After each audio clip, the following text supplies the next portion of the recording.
കോഴിക്കോട് അരയിടത്ത് പാലത്തിന് സമീപത്ത് ബസ് മറിഞ്ഞ് 53 പേർക്ക് പരിക്ക്. പരിക്കേറ്റവരിൽ 2 പേരുടെ നില ഗുരുതരമാണ്. 2 ബൈക്കുകളിൽ ഇടിച്ച് ബസ് നിയന്ത്രണം വിട്ട് മറിഞ്ഞാണ് അപകടമുണ്ടായത്.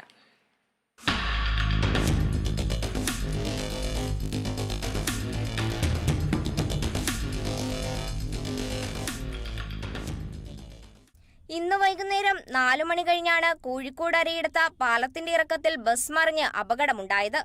അപകടത്തിൽ പരിക്കേറ്റ 42 പേരെ അരയിടത്ത് പാലത്തിന് സമീപത്തെ സ്വകാര്യ ആശുപത്രിയിലും 12 പേരെ കോഴിക്കോട് മെഡിക്കൽ കോളേജ് ആശുപത്രിയിലുമായി പ്രവേശിപ്പിച്ചു. ഇവരിൽ 2 പേരുടെ നില ഗുരുതരമാണ്. ഇതിൽ ബൈക്ക് യാത്രികനും ഉൾപ്പെടുന്നുണ്ട്.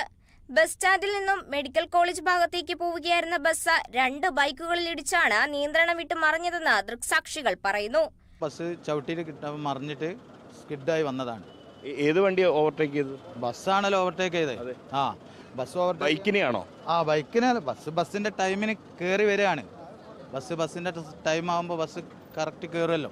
അപ്പം ബസ് സ്റ്റാൻഡ് പരിസരത്തു നിന്നാണ് ബസ് വരുന്നുണ്ടായിരുന്നത്.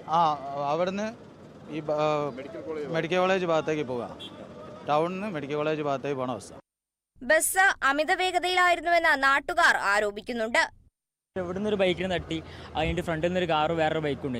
അങ്ങനെ ഫ്രണ്ടിലുള്ള ഒരു ബൈക്കിനും തട്ടി, അത് കഴിഞ്ഞിട്ട് കാർ ഫ്രണ്ടിലേക്ക് വരുമ്പോൾ ബസ് ഫുള്ളായിട്ട് ഓടിച്ചത്. അങ്ങനെയാണ് ബസ് പറയുന്നത്. ഇറക്കല്ലേ, സ്വാഭാവികമായിട്ട് നല്ല വേഗതയാണ്. ഇവിടുന്ന് തട്ടിയിട്ട് ബസ് അവിടെ പറയുമ്പോൾ നിങ്ങൾ ഉദ്ദേശിച്ചതല്ലോ.